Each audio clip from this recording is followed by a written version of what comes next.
Everyone still looks uncomfortable. Perhaps they'd all remembered that old saying, power corrupts.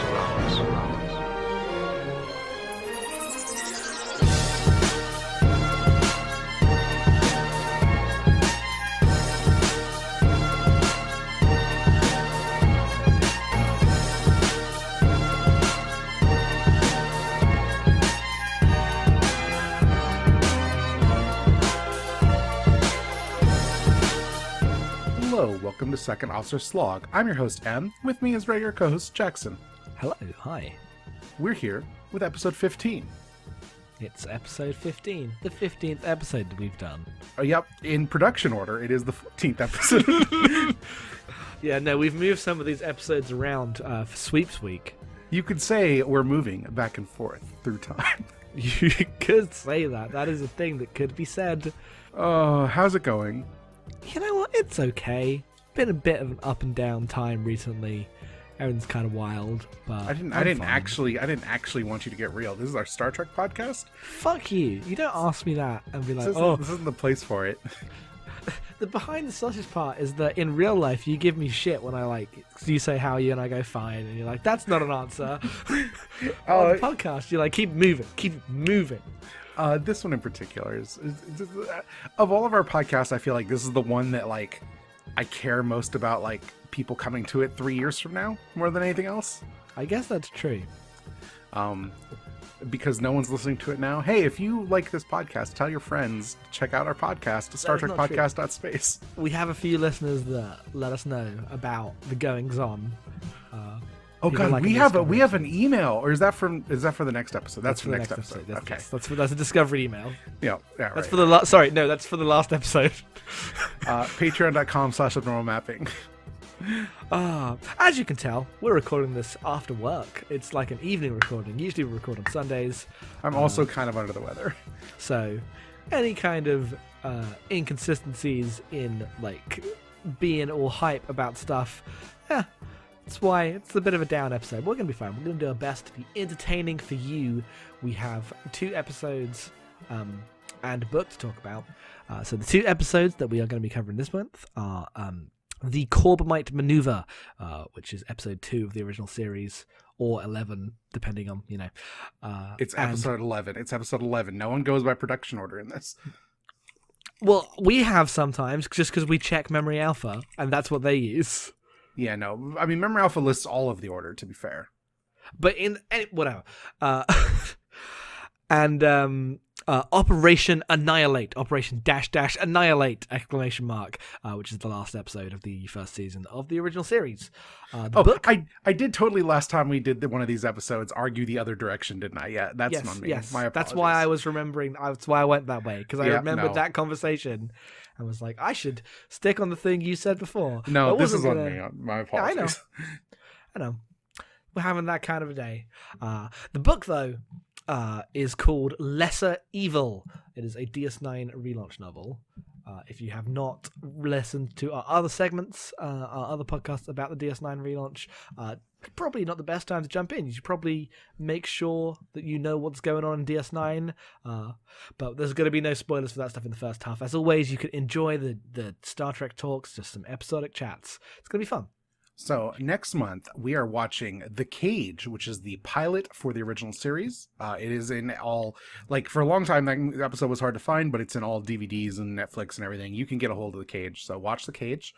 We're also watching Dagger of the Mind, which is the original series, season 1, episode 10.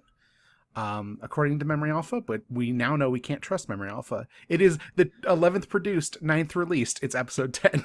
Wait, the original series is stupid. I don't understand anything about it. None of this matters. Anyway, we are also going to be reading the book, and I totally had it pulled up here, Desperate Hours by David Mack, which is the first Discovery book, and you will be able to follow along with that as long as you could probably follow along with that if you aren't watching Discovery, but you should probably be watching Discovery. We're just going to go ahead and assume that you're watching Discovery. Yeah, it takes place before Discovery, so like you don't need to know. I mean, I guess we'll probably spoil the thing that happens in episode 2 of Discovery, but everyone knows that already. It's the premise of the show. Yeah, sorry, rip. Rip indeed. So I've had that book since it came out. I'm very excited to dig into it. So I'm very glad to be off this DS9 train for a little bit. Yes, we're going to be taking a little break because after that we're doing Shadowverse stuff and eventually we'll come back. We'd like to get into doing just more Star Trek books that are not necessarily a big, deep lore investment on the listener's behalf. I mean, we want to go further into the relaunch universe because there's a lot of cool stuff there we want to like read, but we want to keep mixing it up. Yeah, for sure. Especially since one of the one-off books I would love to read is a sequel to one of the episodes we're about to talk about. I know. I need it. So let's take a short break, and we will be back on the end of this music to talk about the episodes.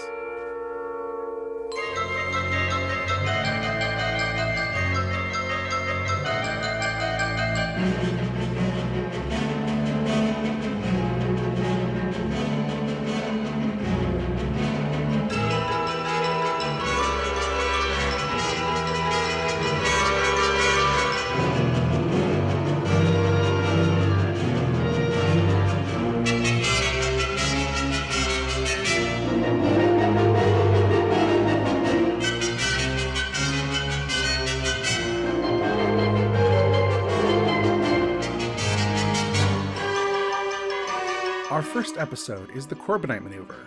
This is the original series, Season 1, Episode 2? See, you said it has both, but on the actual episode page, it says I hate episode it. 1 times 02. I hate it. Because when I watched it on Netflix, it was 10 deep, and I don't know. The original series is a mess. Anyway, it aired the 10th of November, 1966. It was written by Jerry Soule. It was directed by Joseph Sargent. It takes place in the year 2266. In this episode, the Enterprise is doing Enterprise things, exploring space, the final frontier, when they come across a strange, cube.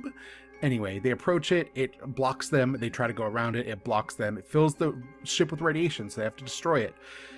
They all feel bad about this, or weird that they just had to shoot a thing they didn't understand, and then they continue onward.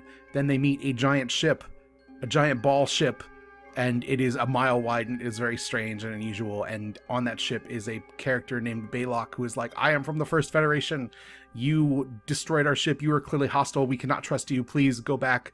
Or he just says he's going to destroy them, he doesn't actually tell them to go back, right? Yes. Well, he first says go back, and then they talk to him a little bit, and then he's like, hey, you've been pushing it, too late, you're getting destroyed. Anyway, they say we can't do that. Our job here is to explore. And he's like, well, I'm going to destroy you. And then they're like, well, we can't let that happen. We need to escape.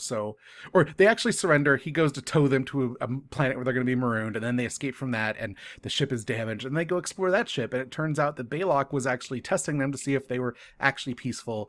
They have a nice reunion, or a nice meeting, and then one of their crew decides to stay on Baylock's ship to learn from him, and he can learn from them.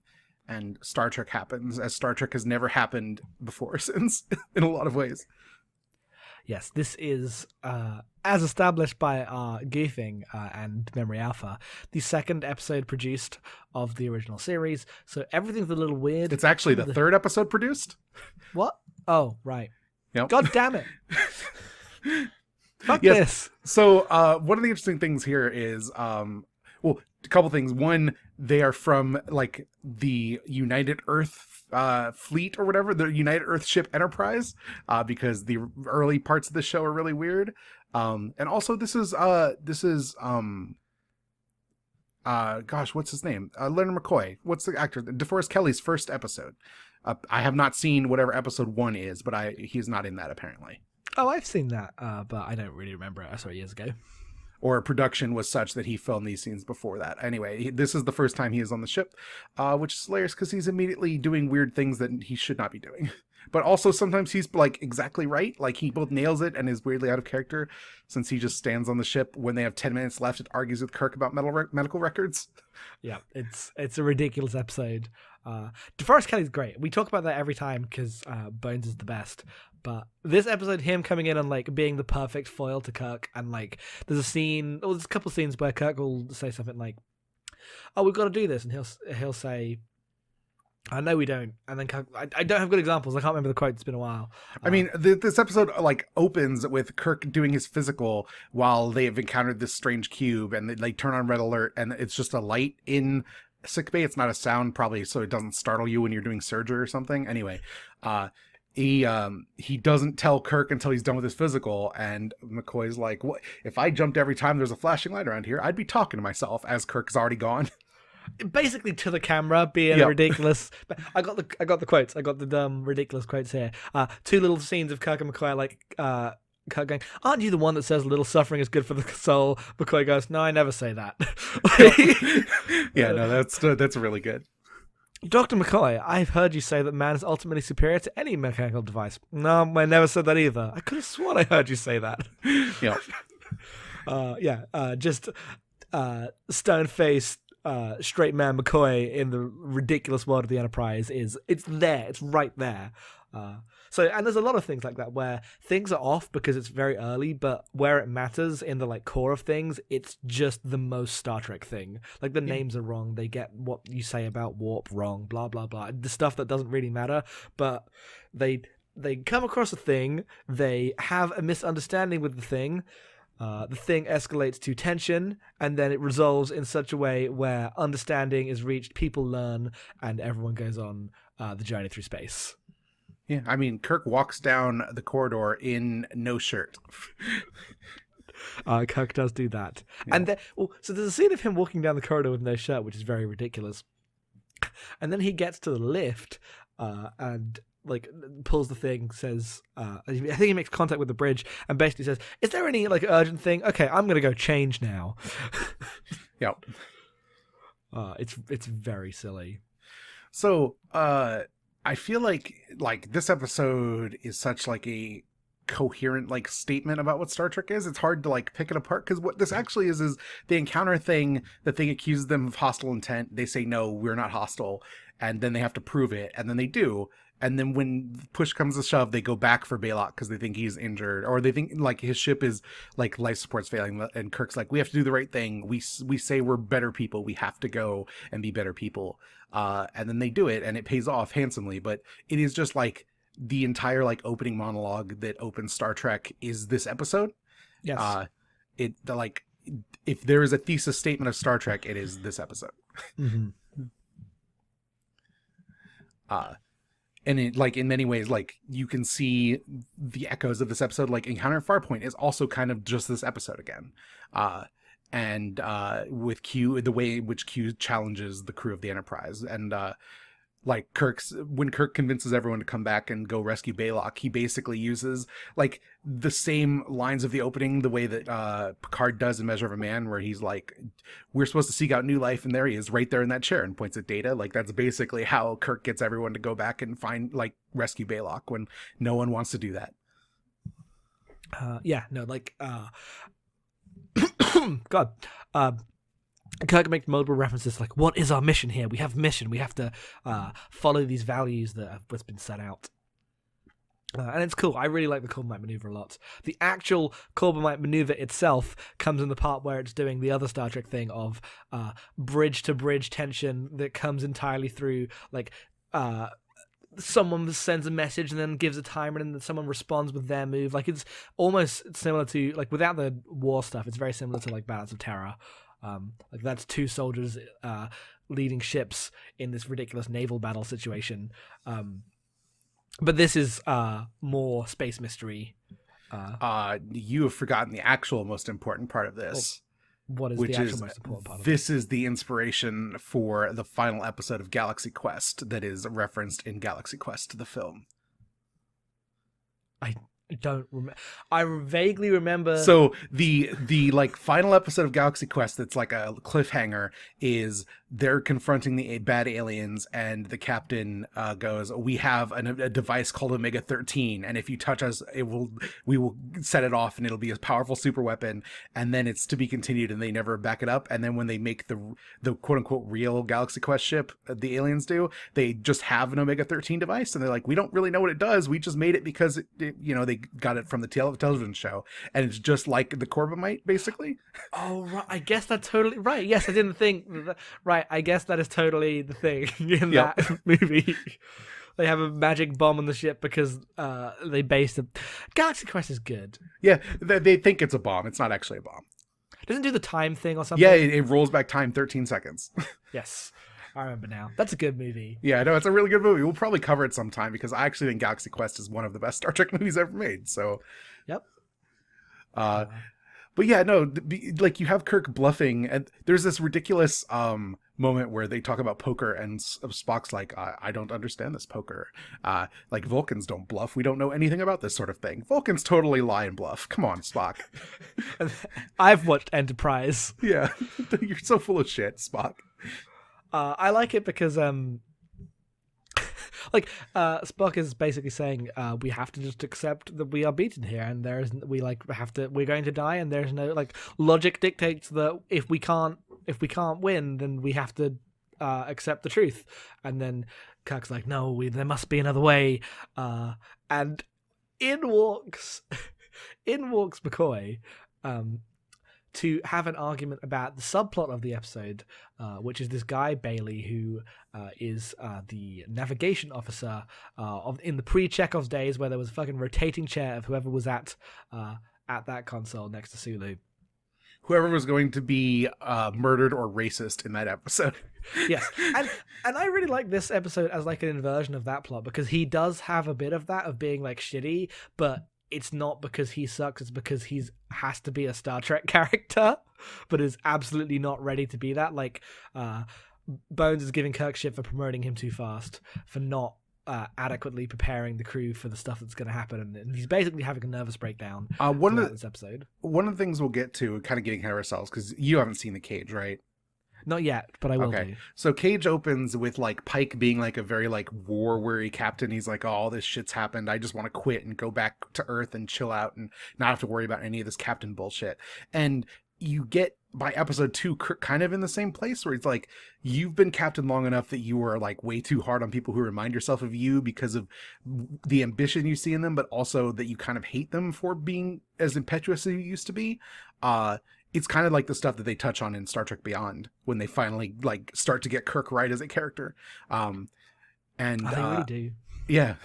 I really like this idea that like you are just going to be the hardest on someone who reminds you of yourself, because Kirk does that throughout all of, like in the movies, he does that to his son. He does that to everyone around him that could possibly be like him.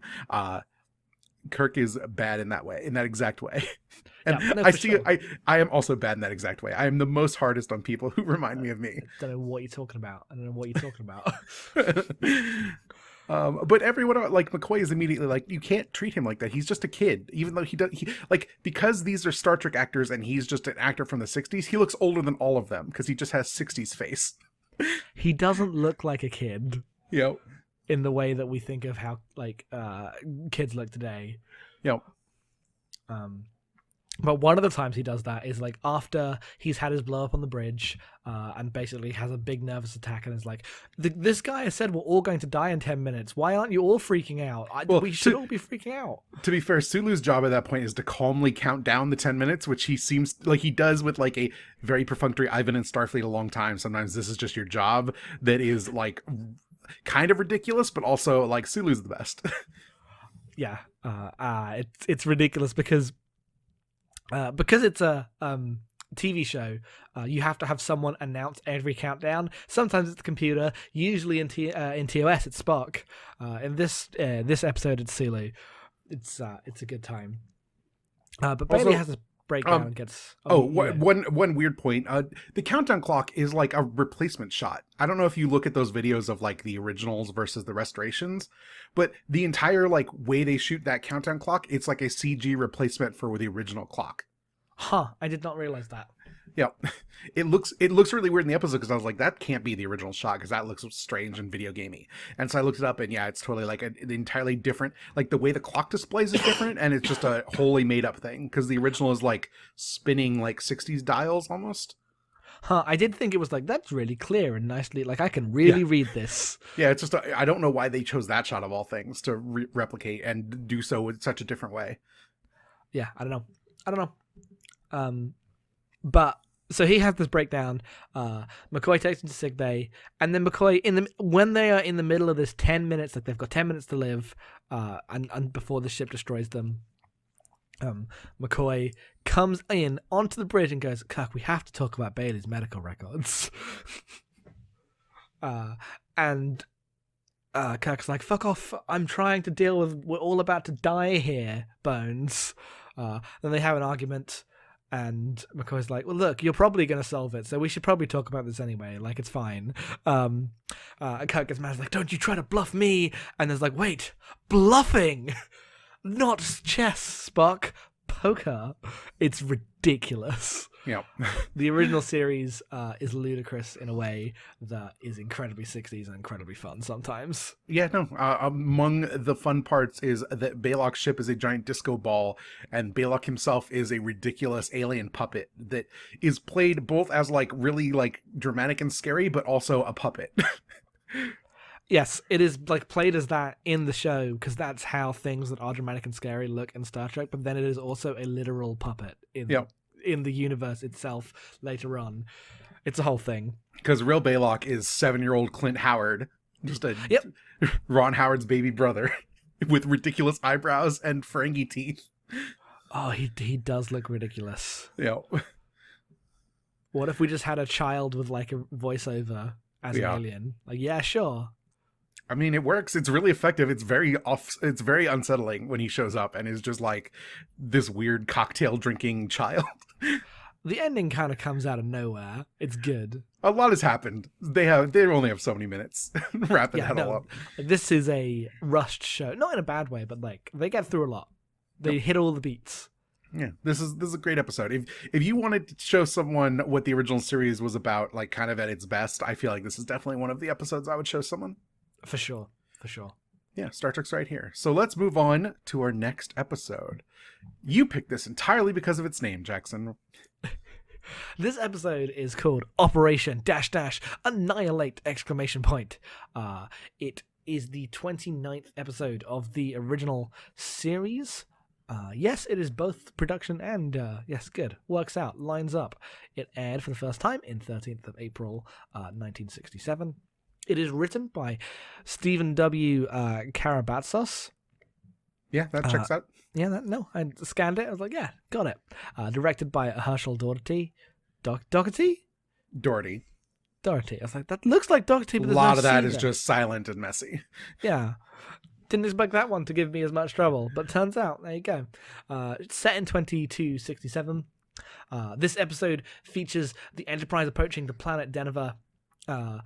They can't contact it, and eventually they see a ship heading towards the sun. They follow it, and the ship is like going directly into the sun. They try to track to beam it out, but they're too far away, and it burns up in the sun after they get one little bit of communication of the pilot going like, "I did it! I'm free!" And no one knows what that's about. But Kirk's concerned because his brother Sam is on that planet. They're also, sorry, forgot the key plot point that is just established casually through dialogue in this opening. They're also tracking a pattern in a straight line of mass insanity that has been going through this section of the galaxy. So they conclude that this pattern, this whatever is causing this mass insanity, has reached Denver. They go to Denver, land there with a very large away team, and they find Kirk's dead brother, who is immediately dead. There's just like he is introduced and killed within 2 scenes, and his wife, who is dealing with the effects of this insanity, insanity quote unquote 60s terms, as she is like in screaming pain and isn't really able to communicate, but basically gives them a little warning saying that there are things that came and they all happened. They all came on a ship, and it's ruined everything. And then she dies from the pain, leaving Kirk with his brother's child. He's Kirk's nephew, is taken to the ship, and they have to figure out how to deal with this. In their attempts to figure out how to deal with this, they find these creatures who are like single-celled organisms that float around, and they don't know what to do with them. They shoot them with the phasers, and they don't even collapse that properly. Like, it takes way too much phaser fire. But one infects Spock. One latches onto the back of Spock, and the rest of the episode is basically Spock dealing with these parasites which are controlling him. They are putting him through immense pain and attempting him to take over the ship, to steal the ship, to go and do whatever has to be done, to like drive the ship into the sun or something. And eventually they discover what they need to do to like destroy these parasites, to destroy it's one organism. It's basically, these are all cells that are all a single entity and making everyone go crazy for some reason or other. And they realize that the only thing that can kill this creature is the light of the sun. So they put the cell in a little test tube, put a bunch of light on it, it dies, and then they realize they need to test it on Spock before they attempt this on the planet. And they put Spock in a little chamber, turn on the light, and the creature is destroyed. Spock is cured, and then he's blind. He's completely blind. McCoy is very apologetic because he realizes, oh wait, they're just like susceptible to this band of light. We didn't need to blind everyone. So they fix everything on the surface by shooting it with satellites with this band of light. Everyone is cured. The day is saved. And then Spock walks in completely. He can see totally fine because there is a like under eyelid thing, inner eyelid in Vulcans that is a hereditary trait. Everyone's fine. Spock and McCoy have some accidental but explicit sexual tension, and everyone goes upon their ways after the comedy beat at the end of the episode. Star Trek happens. And Kirk's nephew, orphaned, just lives on the Enterprise forever, apparently. I guess they don't send him back, do they? Yeah, they never, like, both his parents are dead. They don't ever talk about it. So, four interesting points of trivia from this episode, I guess. Kirk's brother Sam is just William Shatner in a mustache, and it's amazing. Yes. Because all you see is his body, and they roll him over, and it's just William Shatner in a mustache. It's beautiful. It's the best. It's clearly the greatest thing that's ever happened. The parasites just look like fake vomit. They don't look very, and not only do they not look nice, but like one of the people on the away team, the random woman who's now, we need a woman for this episode. The only other woman of color in the original series. Wait, is that true? I don't know, but she's like a black yeoman, and there's no other like women of color in that show, I feel like, ever. So Yep. It was worthy of, like, I noticed, I was like, huh, interesting. They can't be killing her off, right? They don't kill off the ladies. No, like, she has to have a subplot about someone having sex with her. This other guy's going to die. No, actually, nothing of that happens for either of them. They're just kind of there on the scenes. I was convinced the other guy... So there's her, there's four main characters, and there's one random dude in the back. Yep. And that dude was so dead, but he was fine. You've gotten off of your point, which is at one point she looks at the thing when they first shoot one down. She's like, that doesn't even look real. Yes. Which you can't do that because it breaks the whole thing, because all of 60s Star Trek looks like that. Yep. No, for sure. This is a goofy episode. Yep. This episode, another point of trivia, it was filmed at the TRW Space and Defense Park, in California. It is really distinctive because it's like they don't do a whole lot of location shoots in Star Trek, and this just reeks of like 60s like space futurism.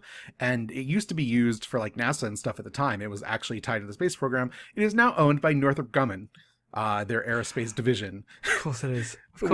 Which is funny only in that recently, in the time of this recording, Northrop Grumman had a huge thing about trying to sell Marvel, or in selling Marvel on creating defense contractor superheroes to teach kids that they can also go into an exciting field of aerospace engineering, probably at this very building that probably looks very similar to how it does in this episode.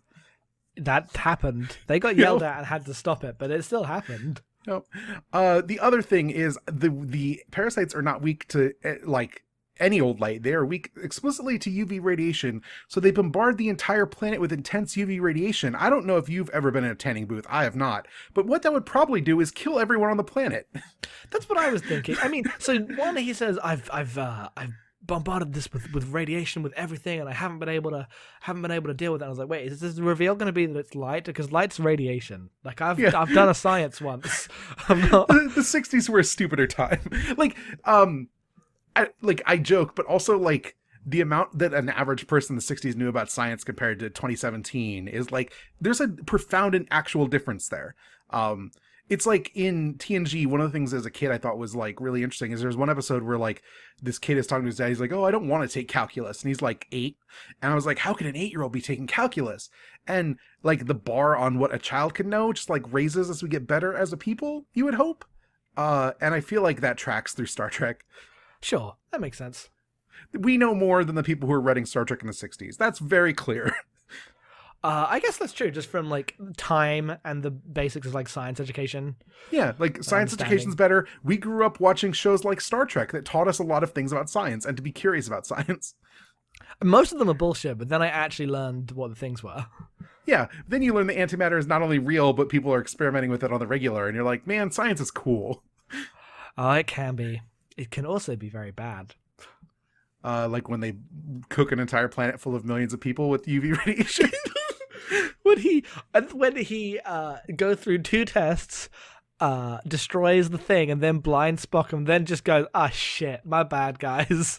So I actually really like this episode for the McCoy Spockness, because McCoy is horrified that he blinded Spock and it was unnecessary. Meanwhile, Spock is like, no, it was like, you did the right thing.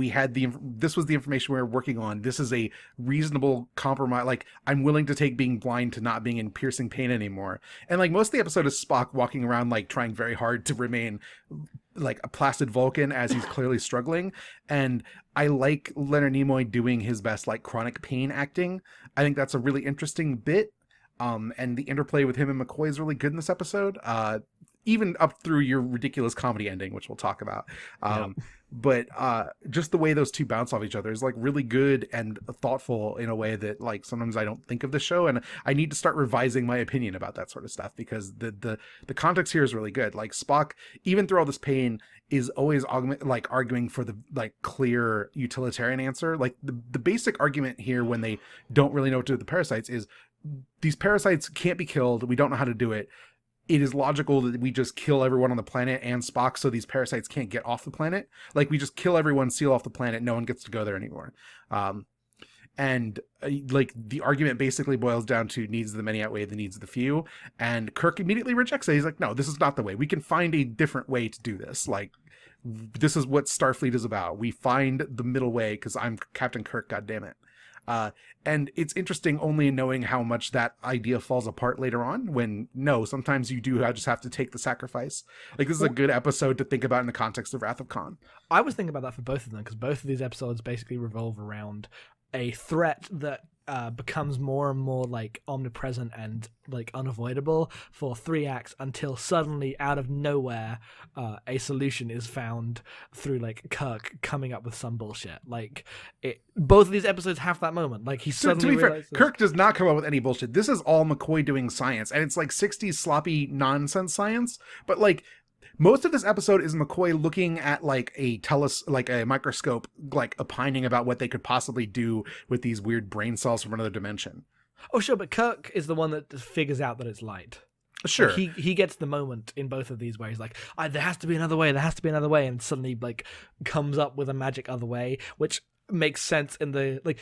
I take that as, I guess, true from the way Wrath of Khan like talks about the original series and like implies how those adventures were.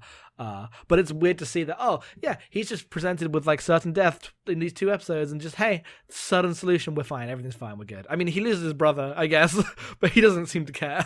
No. Time is not the fire in which he burns. Time is not the fire. Well, later, he very specifically burns in that very same time fire. But he's not really beat up about it, not the way Picard is. No, he just wants some eggs. Yep. To me, like I told you when I watched this episode, that I was struck by how much it felt like a Discovery episode. Which I guess, we can't assume people are watching Discovery, but if you're listening to this, you should probably watch Discovery. And to me, it's like this idea that this episode's about like a weird, like, disconnected brain cells that are just like floating through the galaxy, slowly like making people mad because it needs to override people to like travel through space. And then it's weak to light, which actually doesn't make sense if it's traveling through space, but whatever. That this is like this like sloppy science in the same way that like the tardigrade that uses mycelium to travel through the networks of space is like sloppy science. I love this particular type of, we took something that like sounds just plausible enough and smashed it together hard enough with our plot to make it work. and there's always like that revolves around a scientist describing everything to you like 3 times in an episode. Yeah, it's I guess I didn't like put that, it wasn't my like main reaction, but you're totally right. Discovery, especially in the context of like weird science thing that is very loose but mostly serves in order to present a conflict between bashing your head against it and or a like pragmatist militaristic solution. Yep. Like that is what Discovery is about at the moment. Yep. So you want to talk about the ending with McCoy and Spock? Yes, I do. So after having recovered from his blindness, Spock comes back to the bridge and says, what does he say? He says something like, I'm sure I know the main lines, but basically says to Kirk, like, I am back, everything is fine. And Kirk goes, this would have been an emotional experience for humans, but I assume you didn't feel that much at all. And Spock goes, well, actually, I did have a reaction. My first sight was the face of Dr. McCoy bending over me. And then Bones just goes, 'tis a pity your brief blindness did not increase your... "'Tis a pity your brief blindness did not increase your appreciation for beauty, Mr. Spock." Which... So I immediately screen cap that. And then continue going, and then like a second later, McCoy says to Kirk, like, don't tell Spock about that time I said he was the best first officer in the fleet. He'll give me shit for that. And Spock turns around and basically like gives the equivalent of a Vulcan smile. It's actually from off screen. He's like, well, thank you, Doctor. And then it cuts to him turning around and like smiling at them. And that's when Kirk's like, you've been so concerned about his Vulcan eyes, Doctor, you forgot about his Vulcan ears. Oh, it's so ridiculous. This is fanfic. This ending is just fanfic. Yep, I'm here for it. I am now a McCoy Spock shipper. I didn't think that's where I was going to head as a person, but it is. It is. This episode's kind of goofy, but I actually really enjoyed it. I like it a lot. It's not a standout original series episode, but I like it not just the same. I like it as like, this is just an hour of television of the people I enjoy hanging out. There is a perfunctory mystery that is goofy and fun. It's a good episode. Yep, so that's going to do it. Next time, of course, we're watching The Cage and Dagger of the Mind, both from the original series, both from season 1. If you have not finished DS9, please stop listening now. Check out all of our other shows at normalmapping.com. Tell your friends about us. Support us at patreon.com/normalmapping. And we will be back at the end of this for more Star Trek.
Our book this month is Lesser Evil, which is Mission Gamma Book 404, written by Robert Simpson, It came out in November of 2002. We are done with this whole subset of Mission Gamma books. Jackson, how do you feel about being done with this? Pretty good. I mean, I'm excited to get on to the next part because this ends with cliffhangers. Yeah, no, that's fair. Jackson, where are we in this DS9 universe in the year 2376? So it has been about 8 or so months since the finale of Deep Space Nine. In that time, a lot has happened. Kira is still in charge of the station, but the Federation have come and they are about to, well, last book, they were about to sign Bajor into the Federation. That means we have on the station, we have Admiral Akar, who is the baby from Friday's Child. We have Security Chief Ro Laren, who is not knowing what to do because the Federation do not like her. She does not want to work for them. But if Bajor enters into the Federation, Deep Space Nine will just become a Federation station. We have Tyranitar, who is a Jem'Hadar, who exists in order, because Odo sent him from the Dominion as to be the data of this book series. Cassidy Yates is on Bajor expecting the birth of the emissary's child. Jake is in the wormhole, presumably, or something. We don't know really. But Jake went to followed a prophecy that said, if you want to find your dad again, you can go to the wormhole. And he did, and now no one's seen him for months. In the last book, at the signing of the Federation ceremony, Shakar, you may know from DS9, who is now the first minister of Bajor, was about to sign everyone into the Federation in Bajor, was about to make that into law. He's been acting weird for the last few books, being kind of shady towards Kira and the Cardassian peace talks. He is murdered. He's assassinated in front of everybody, and that's where we're at. That's the big thing. However, there are some other plot lines going on in other parts of space.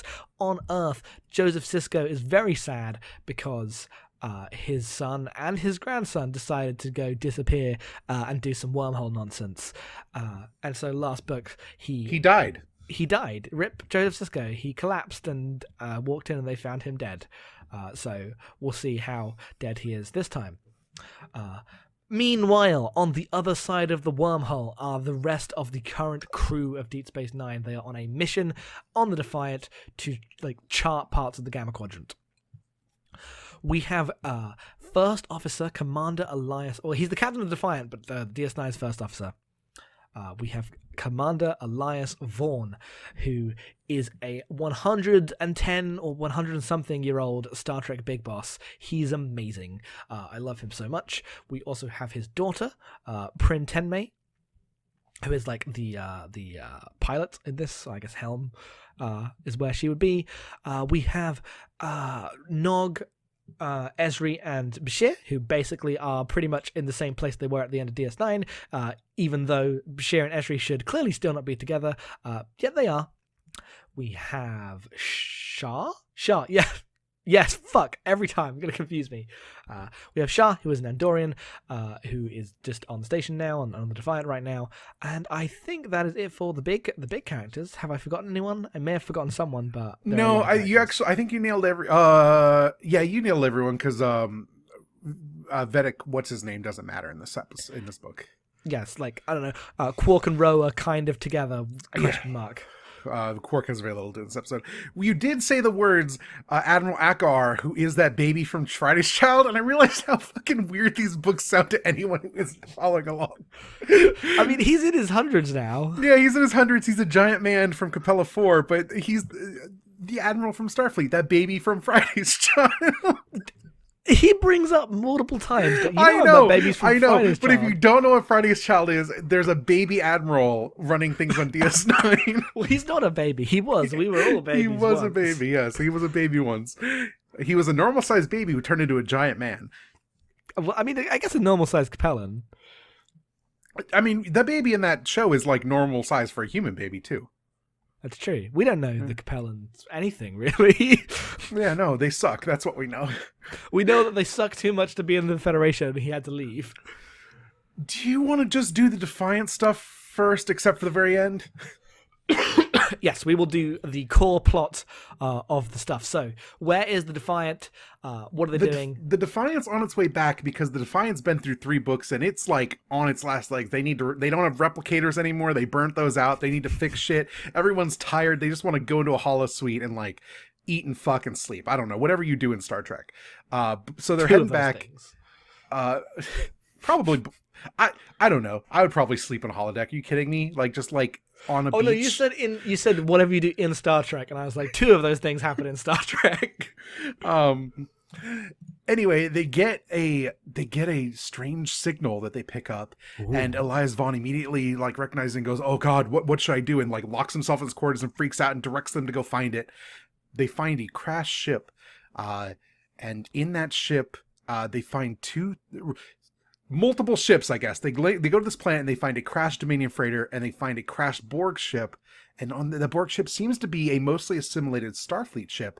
And in the Jem'Hadar ship, they find a changeling child running around that they like stun and scare off or whatever.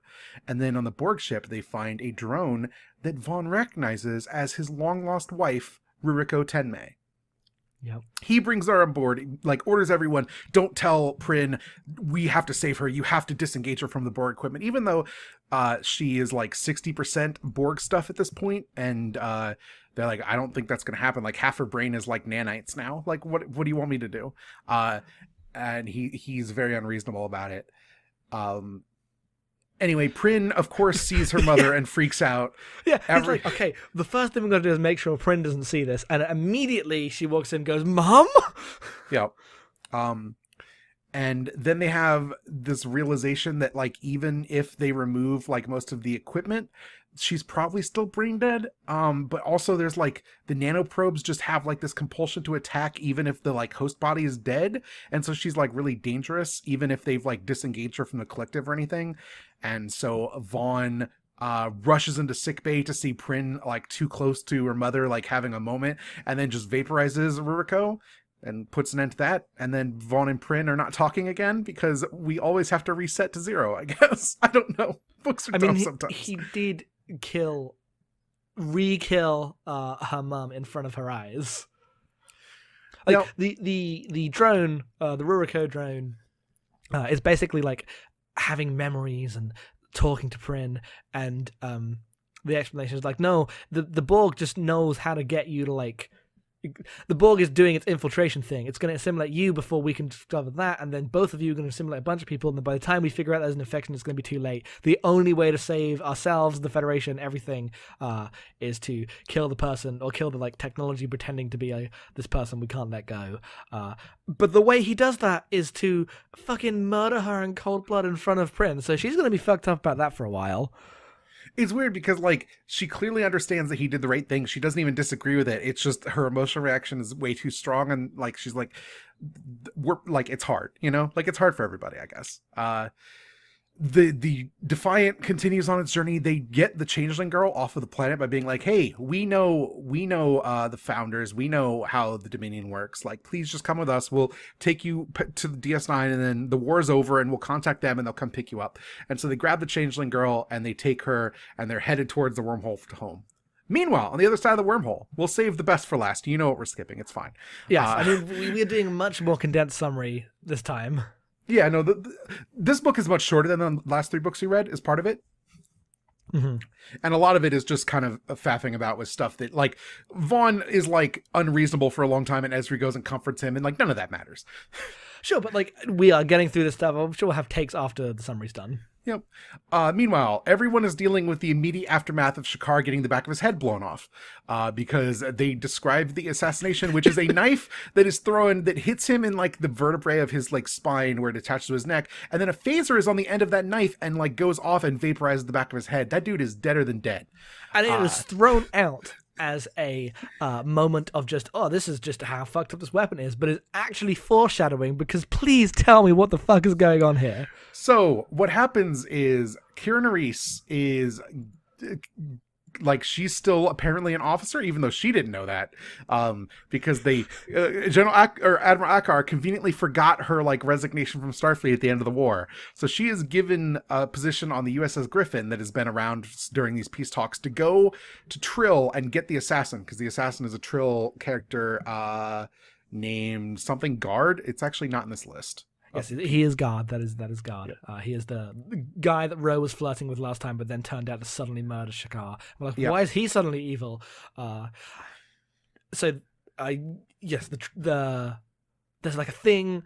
There's like a transport beam to a ship at the time of the murder that goes to Trill, and they're like, okay, yeah, they're Kira, they're basically chasing a cloak signature, because they're like, oh, there's a cloak thing heading towards Trill, and then meanwhile, like Asara Muddin, who is the right hand lady of Shakar, who is now the first minister, is sworn in, and she's like, one of the Federation members just murdered the leader of our planet, so maybe we're gonna rethink joining your Federation right now until you figure this out.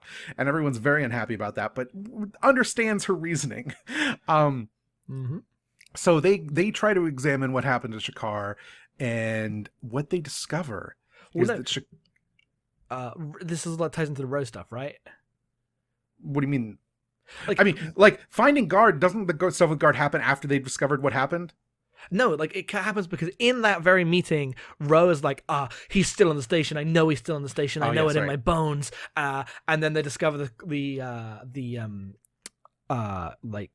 cloak signature, and Ro gets owned in front of everyone, and now everyone hates Ro even more. But then she refuses to give up, and with the help of Tyranitar, hacks the screen in Ops and shuts down Ops and like takes control of everything in front of Akar, and Akar is so mad, and that's how she like captures Guard, because Guard is like hiding. Guard is in the rafters of Ops in a like weird like stealth suit that the Federation has that like has a cloaking device and life support, so it's entirely cut off from the universe. You're just cloaked until someone can come get you, basically. This is the second insurrection technology. Oh, I didn't remember this as an insurrection technology. Good, I'm glad that's from something. It's the one. I think I'm right. I could be wrong, but remember in Insurrection where suddenly Data is just ahead because he's on that planet. Oh, right. So you didn't remember the holoship. I didn't remember these suits. Someday we're going to watch Insurrection and remember these things. I never, because I don't actually think I've watched Insurrection all the way through. But I remember seeing it like on TV as a kid, and I will never forget the image of just Data's head floating around. Yeah, fair enough. So, yes, that's what this is. And so they find Guard, and they're like, oh, fine. I guess you're a good security officer, Ro. God damn you, you maverick. So this is around the time that they do an autopsy on Shakar, and what they find is that he has a weird, like, enzyme or some science term in his blood, and it's the exact same thing that Trill hosts have in them, that, like, is the thing that allows contact between the host and the worm. And they're like, well, he clearly didn't have a Trill parasite in him. What possibly could be causing this? Because that's the only time in nature that enzyme is seen in bodies. And Akar is like, no, that's not the only time that enzyme's ever been seen in bodies. In fact, there's a time in Starfleet history where that enzyme was seen in bodies, and that time is the conspiracy, the season 1 TNG episode where a bunch of parasites get into admirals and try to take over Starfleet, and they shoot that guy and a giant alien comes out of his chest. So the actual thing that is true about this book, that is the thing I love, that is why this book is amazing, whatever, is really good in a way that even the other ones haven't been, is that it is so on its bullshit about dumb references and like callbacks. And part of that is like just the way it writes the scenes, and part of that is the larger plot is we're gonna bring back the conspiracy aliens from season 1 of TNG. Oh my god. And that's why Shakar was acting weird. Yeah. And so the Trill apparently know this, because the Trill have been waging a secret, like, Vatican war against these people. And so he was operating under the command of the Trill government, but that means that one of those other parasites is on the Griffin being sent to Trill to try to, like, destroy the Trill as, like, part of this conspiracy. And, like, if they get to Trill, they're just going to fire on Trill and destroy thousands of the symbiotes, and that can't happen. And they need to get a message to Kira, because Kira's the only one who can stop it. Now, the reasoning is like, God was like on this secret trail war mission, and Kira's on the ship. What ship is she on? She's on the Griffin. The Griffin. I think? The Griffin. Yes. I've been saying the Griffin. Yes. Yes. She's on the Griffin and like hanging out with everyone, and suddenly realizes, someone, the captain of that ship, has to be a parasite. We have to go deal with it. That's clearly the only thing that makes sense. Kira, be on your guard. And so she is on her guard. Well, I guess not. That wasn't a joke, because one of the characters. Yes, no, I understand. And so she's like, "Oh shit, She talks to like the first officer Montenegro, who's like, "Captain's been acting weird recently. What's up with that?" And they realize, she's got to be. She's one of these parasites. We got to deal with it. We got to deal with it right now. They run in, hold her at gunpoint, and it's like, "We know your deal. This is you are done. We have solved this problem," and immediately turns around to see First Officer Montenegro shutting the door on them and being like, "Haha, I'm the real parasite. Get owned." Yep. And so Kira and Mello break out of that room because, of course, they do. They're good at what they do. And so you just have this scene of, like, most of the ship has been ordered to abandon because he, like, fakes a warp core breach, and only a few people stay because they're like, that seems really shady. I don't think there's a real warp core breach. And so it's Mello and Kira and a couple people, like, taking back the ship in the most, like, commando-y Star Trek way. It's very cool. It's ridiculous. Anytime you can imagine Kira in a Starfleet uniform carrying a phaser rifle is probably a good time. It's one of the few characters who I'm like, this is a character that I want to be in want to see in a Starfleet uniform carrying a rifle. Yeah, exactly. Because otherwise I just think of everyone in those vests in First Contact. Yeah, no. Yep, she's the only one, because Kira is a character that clearly is most at home carrying a gun and ready to fuck someone's day up. Which is why it is actually the best that she's now got to be like the diplomacy person. Yep. Anyway, they managed to defeat the symbiote before they get to Trill, and then... Oh, right, I forgot all about the thing that happens here. God, I read this book like 2 weeks ago, is my excuse here.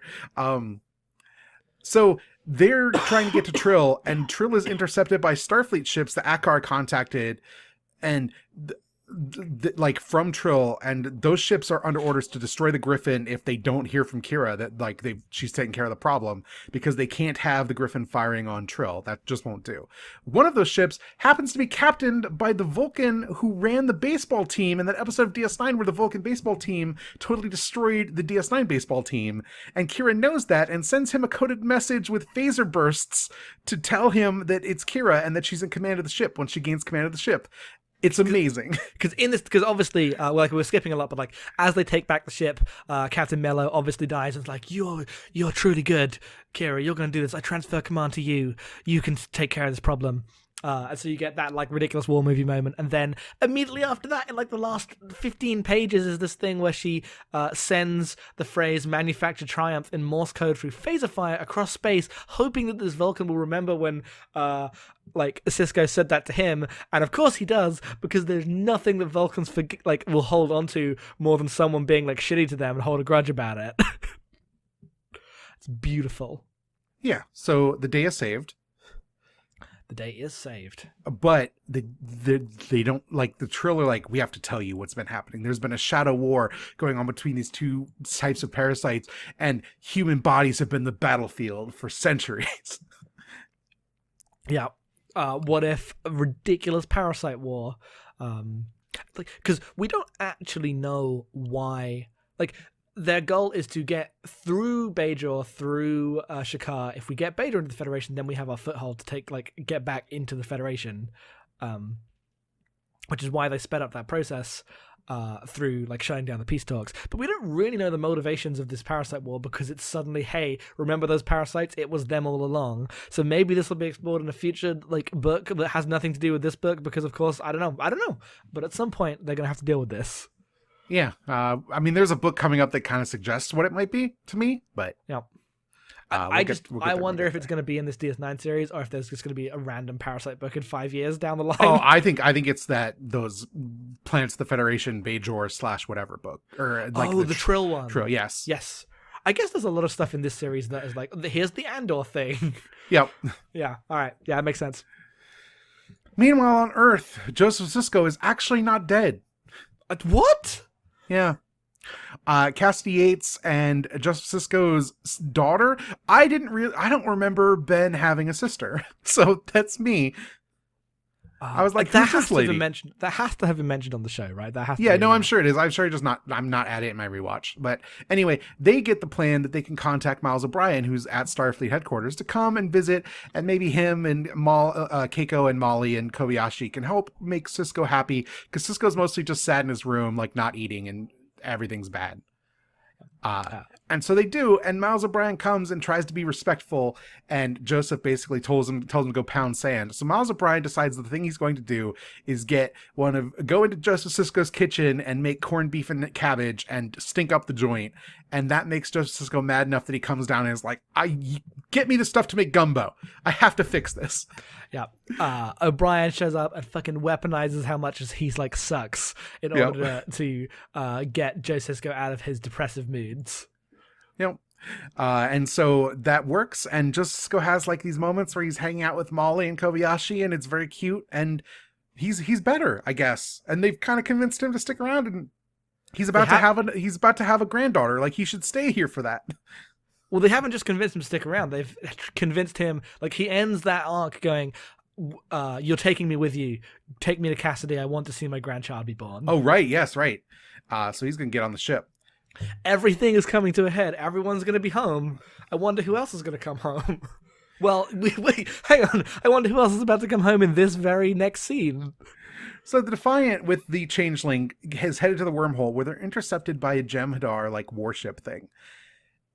And they get to the wormhole. Well, actually, what they find out is that when they get to the wormhole, the Idran system is just at the mouth of the wormhole. It was like far away from the wormhole, just in the Gamma Quadrant space, but now it's in front of the wormhole, and a Jem'Hadar ship shows up and is like, hey, what is going on?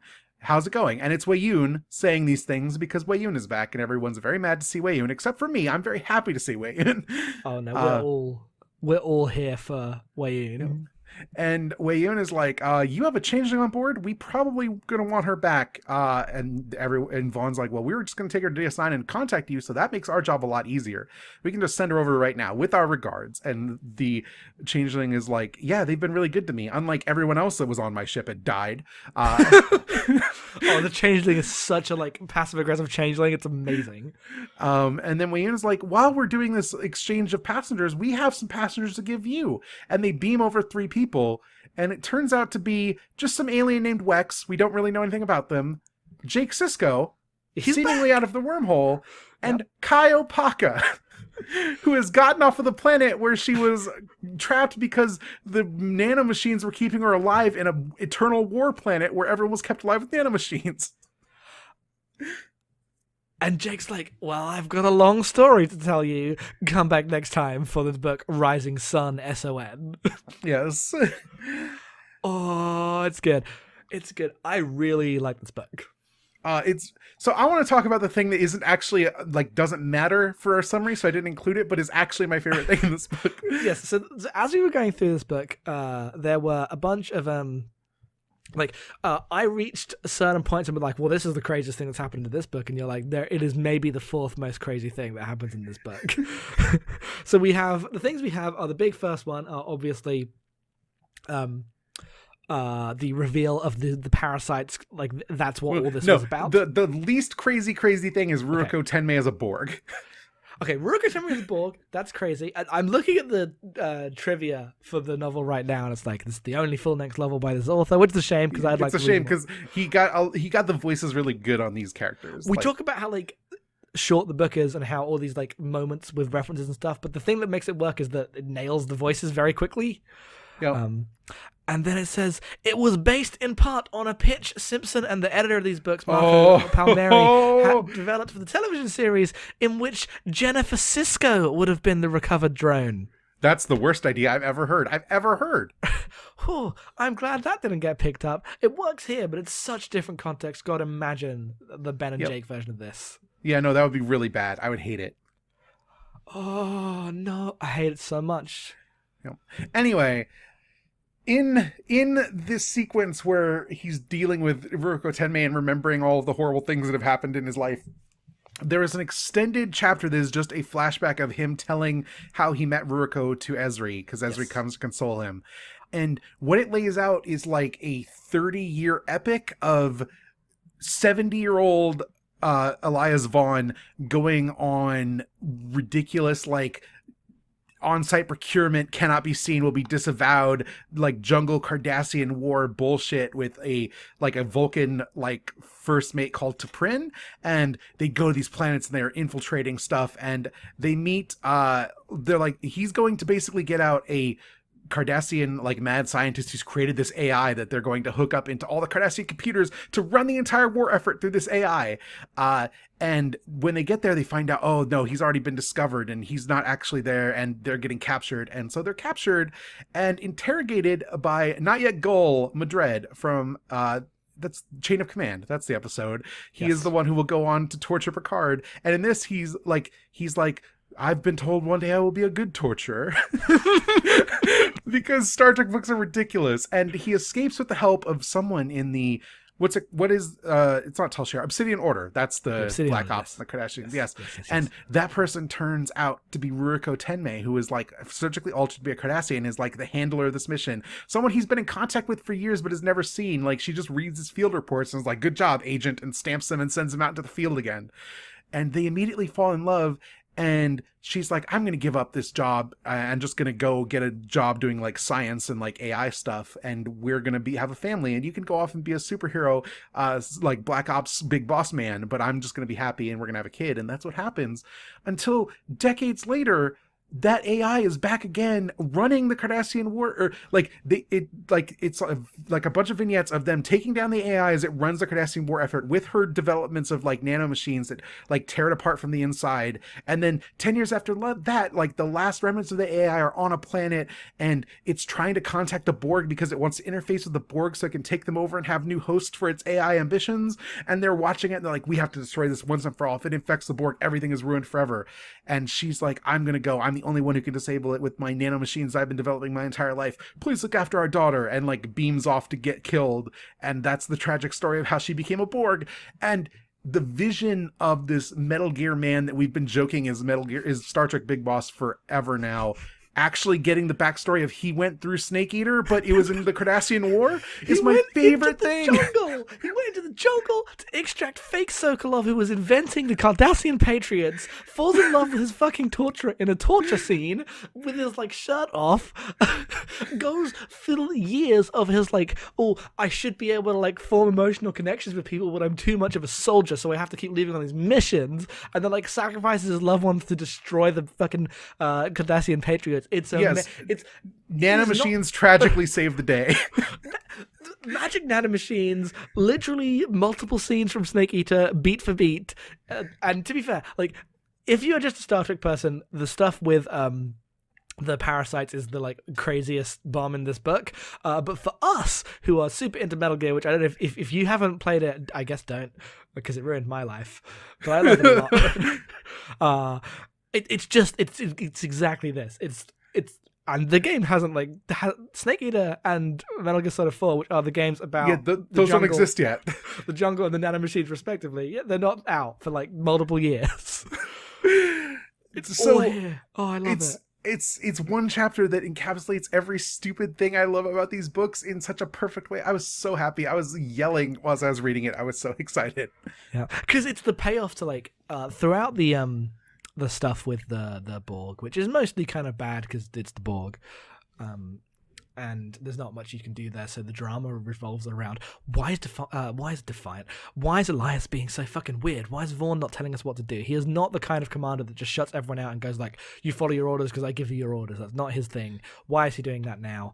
And it's because he's like transformed into Soldier Man, and this is the only way he knows how to do that. But like in reverse, because he would always do that as a like defense mechanism for how he would betray his family by leaving them all the time. But at this time, he's like betraying Starfleet's orders in order to hopefully desperately save his wife and his daughter's mother, and is unable to do either, and eventually realizes that he needs to let them all go, and apparently that means shooting her in front of Prin.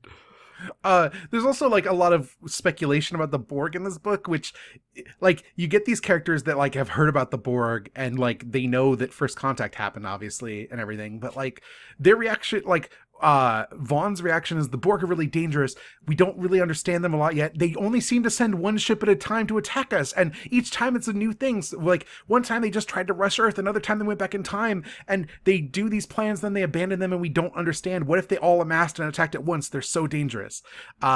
And Vaughn's like back end explanation for how the Borg suck every time they show up in Star Trek is so good. Yeah, because so like, the play. This is not the First Contact podcast. We will do that podcast because I hate First Contact. But him basically being like, that one time the Borg went back in time to try to defeat us is everything wrong with First Contact, where a single Borg ship went to Earth, got owned, went back in time, dragged the Enterprise back in time with it, and then failed, and then the Borg never thought to try this plan again, is the craziest thing that's ever happened. They just have the technology to go back in time, so why they couldn't just go back in time where the Enterprise isn't? Yeah, just go back 1,000 years and then head to this quadrant and nuke Earth. Like, it's not hard. Yeah, like all the time travel technology breaks stories if you think about it too much. Sure, but like it makes sense why like an emotional villain would be like, no, we're going back at their weakest point, right when they were about to get warp flight, and we will take their greatest triumph from them. The Borg are not like that. There's no reason for the Borg to do this. Oh, we're gonna do the podcast one day, but yes, it totally feels like this moment of. It is a character attempting to like ascertain the logic of a situation, but what it actually is someone laying out Star Trek plots to you and how they don't make sense. The one other point that I assume will come up in future books, I hope, because it sounds really cool, is that the Borg have like kind of encroached in the Gamma Quadrant, and when they do, the Dominion just fucking turns them aside. Like, no, stop, not happening. Yeah, look, they're like, well, they haven't gone to the Dominion places, so I don't know how they can. I think it was something because the Dominion, like, they try to interface with the Dominion, but the changelings. The nanites try to take over the changeling girl, and she literally just like poops them out in like a mass.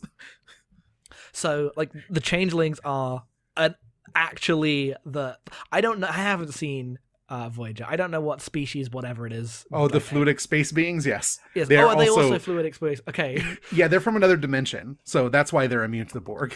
Okay. Well, that I guess the Dominion are also that. Because the Borg have a stupid plan. What if we try to assimilate another dimension, and it goes really badly for them? What is wrong with the Borg? Well, that's what happens when your goal is to consume at all costs. Oh, that's why you exist for one episode of a show and not to do that every time for 2 decades. What if you interface with a Cardassian AI that is just like a Cardassian like brain that is just like the most extreme like Gul Dukat asshole, but as an AI that's gonna run the Borg forever? Well, they always go the way of like the Borg are infecting like these drones and these people, but the Borg can interface with like cybernetic creatures as well. So why they haven't just like.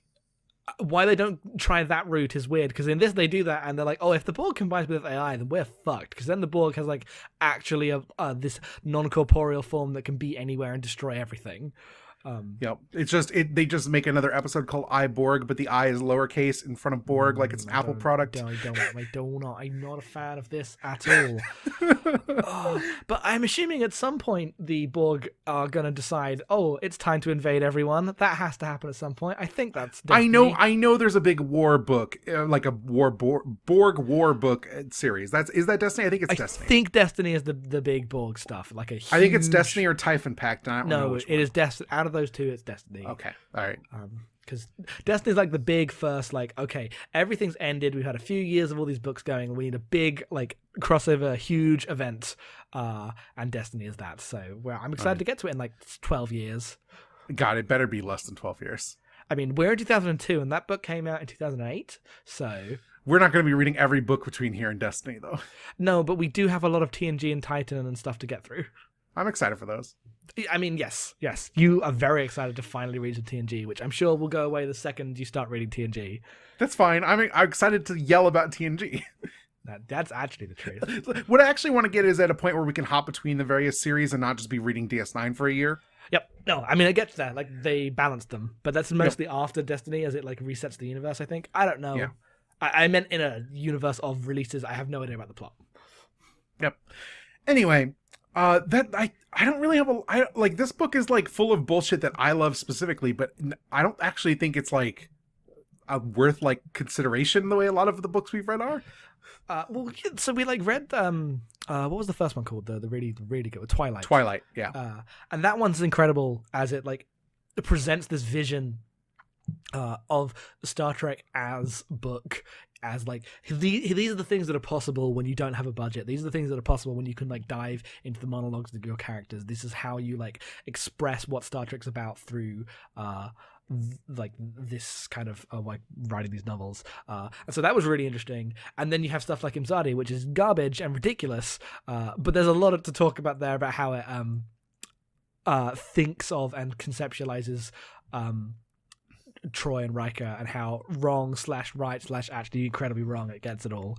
But then you have this, which is just very entertaining. It's not like the book where it was what was the book with the fish people, This Grey Spirit. This Grey Spirit, yeah.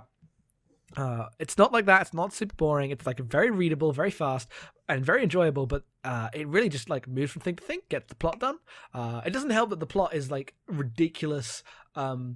Parasite war, so it's kind of thematically light. It doesn't have a big, this is what this book is about, this is what this was all building to. It's very moving pieces for the next thing in the series.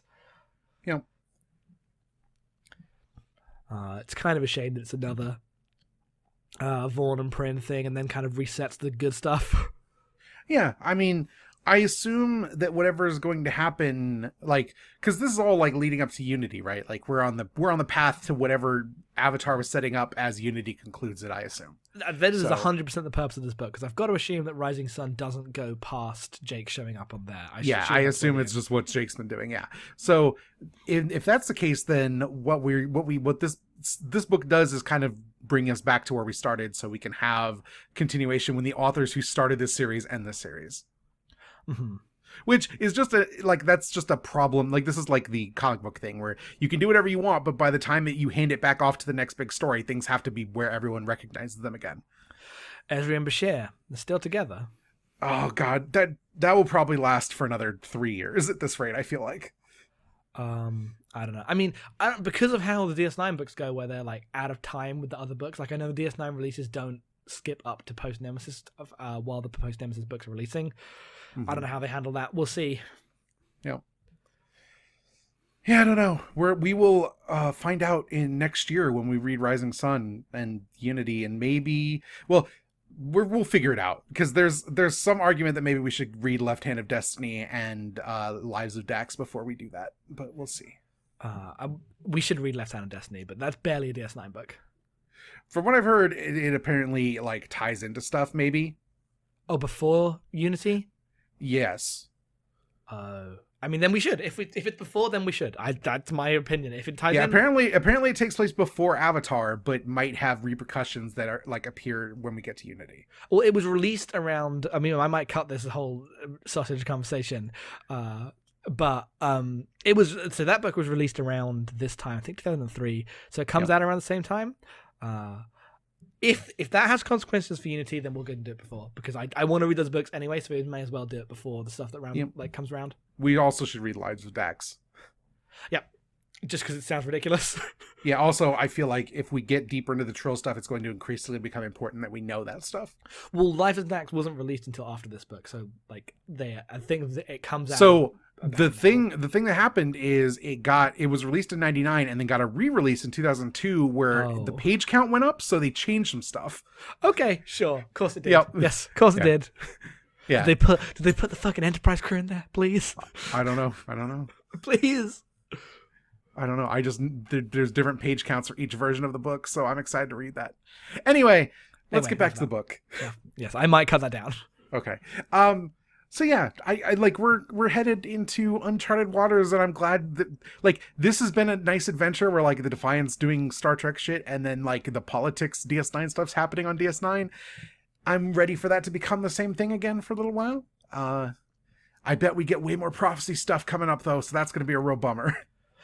But after Unity, there's nothing. Never see Cisco's again, because I'm assuming Cisco is... You mean when Benjamin Sisko takes control of DS9 again? Don't you dare. Don't you fucking dare. Ben Sisko is on the cover of Unity. I know. I don't know what it means, but I'm afraid of it. There is no way. There is no way that okay, do you want to make an actual, like, how much do we think it is likely that they reset it so Ben Sisko is in charge of the DS9 again? Like, do you really think they'll do that? Oh, I don't want them to, so I don't want to say yes, but I kind of think they might. I think there's like a 10% chance, if that. No way. This is just from my knowledge of if they've been experimenting with this style of DS9 for like 2 years or whatever, and they're like, it's time to make it like a big new thrust. Just like comic books, you do the thing that's going to get people who weren't reading back on board, which is Ben Sisko's back, right? From like looking, I mean, not going anywhere and looking, but just from like the covers that are surfaced to me on Amazon, I don't think that's true. I don't see Sisko enough. I mean, I want to be wrong. I just don't have faith in people. Like, and also the thing is that there are DS9 books coming out at this time that are like set during the series. Like, there is a book from 2005 that's just linked me to that is like Sisko and Garak doing a ridiculous mission that also features Sisko's sister. I went to that page, was like, in these two books, and also Hollow Men. Great. Jackson. So, yeah. We have to finish this podcast. Yes, we do. This book was fine. I'm excited for what's next. Please join us on that adventure. In the meantime, we are going to be reading the first Discovery book, which is called Desperate Hours, yes, by David Mack. It will be great. We will talk about Burnham. We will talk about Christopher Pike. I'm so excited because I know that they encounter Pike's Enterprise, and that's such a weird idea, and I'm so excited for it. Oh my God. We're going to stay current on these Discovery books. If you have a question for us, you can send it to podcast@abnormalmapping.com. Jackson, where can people find the rest of our stuff? People can find our stuff at abnormalmapping.com. We have a bunch of other shows. We have Abnormal Mapping. It is a game club.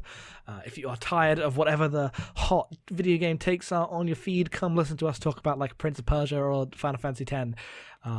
It's just fun. It's a good show. That is at thebestgame.club. Hang on, I'm going to sneeze. No, I'm not. Fuck. Even worse. Now I've got a blocked nose. Okay. Best Game Club. Me and Molly do the Amory Score, where we read and listen to the work of Coheed and Cambria. It is the exact opposite of Star Trek. It's ridiculous. It is at ineedmayo.com. Come and learn the story of Mayo, Deft and Wolf. It is a great time. You can support us on Patreon at patreon.com/abnormalmapping, where you can listen to our exclusive Patreon podcast for $1 subscriptions. It is called The Great Gundam Project. We watch 2 episodes of Gundam every week. It's a very good time. If you like the Gundam, come watch along. And we also have Fireside Friends, which is Ryan and Alan's podcast, and it is good. And they talk about stuff that's good. We've done it. I think that's it. I'm at Headphones Off on Twitter. I think that's the thrust of the stuff. Yeah, you can find me at EM_being. Come back next time for more Star Trek. There will be Discovery episodes for as long as there's Discovery. That will actually be ending very shortly. Like, the next episode after this episode goes up... No, that's not true. After this episode, there's going to be another Discovery episode tomorrow, and then after that will be the last Discovery episode of 2017, and then we'll be back next year when Discovery returns. We can actually maybe watch those TNG movies finally. Or not TNG movies, the Kelvinverse stuff. Yes, My apologies. We have episodes planned, which will be mid-month episodes for the Kelvinverse stuff. We're going to watch all 3 of those. It's going to be a good time. Please join us for that hell. Yeah, it's a sabotage. Anyway, that's it. We're done. We have a whole other podcast to record after this. I'm so exhausted. Everyone, thank you so much. Fund the Patreon. Tell your friends. As always, see you out there.